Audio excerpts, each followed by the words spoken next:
მოგესალმებით. კვლავ შინაურულის მარტივი რეცეპტების არხიდან. დღეს კიდევ ერთი მარტივი რეცეპტი მოგიტანეთ. ატმის წვენი, რომელიც ზამთარში ატმის განუმეორებელ და მონატრებულ გემოს გაგახსენებთ. სანამ კი მომზადებას დავიწყებთ, აუცილებლად გამოიწერეთ შინაურულის არხი. ახლა კი ავიღოთ 3 კილოგრამი ატამი. სასურველია იყოს ყვითელ გულა. შემდეგ დავჭრათ სასურველ ნაჭრებად.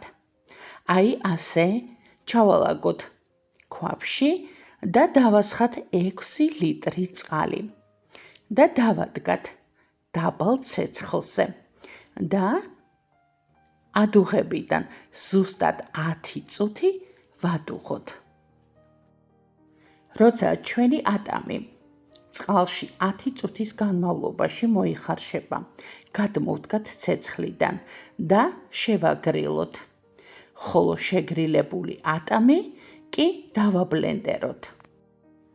მასას ვაბლენდერებთ მანამდე, სანამ ატმის პიურესებრ მასას არ მივიღებთ.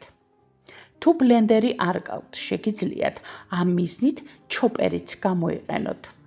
თუ ჩოპერიც არა, მაშინ უბრალოდ სველებურად საწურში გავწუროთ.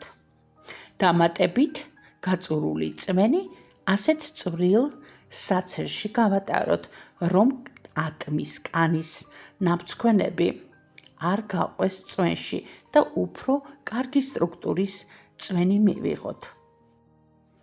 გაწურული წვენი კვლავ ქვაფში დავაბრუნოთ და დავადგათ დაბალ ცეცხლზე.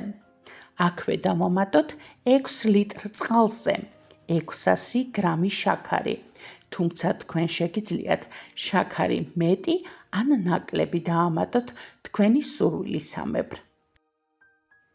და დრო მოვურიოთ და ვადუღოთ ადუღებიდან კვლავ 10 წუთი, ხოლო შემდეგ კი ჩავასხათ სტერილიზებულ ბოთლებში ან ქილებში.